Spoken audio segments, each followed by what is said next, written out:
Oke Bang, masih saya mau bertanya Ya, tentang ini jambakannya. ya, Tadi itu kan pakai tangan kiri ya, ya, sekarang tangan kanan itu kan otomatis kuat ya, semakin ya, kuat ya. ya. Nah itu cara ngarasnya itu gimana tuh? Kawan-kawan, ini mungkin dikasih yang praktis. Orang itu kuat, mungkin posisi tangan begini tidak ada yang kuat. Gini kena jatah, tapi sambil dipegang atau begini. Nah, ini saya beri tekniknya. Kita begini kena aja walaupun kuat. Kemudian maju kaki ke sini, lihat. Kita kuda-kuda harus siap. Bukan cuma menyapu begini aja, tapi dengan kuda-kuda.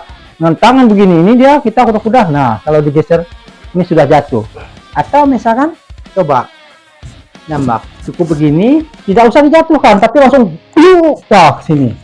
Nah, seperti begitu kawan-kawan. Ini udah salah satu cara lagi ya, yang lain.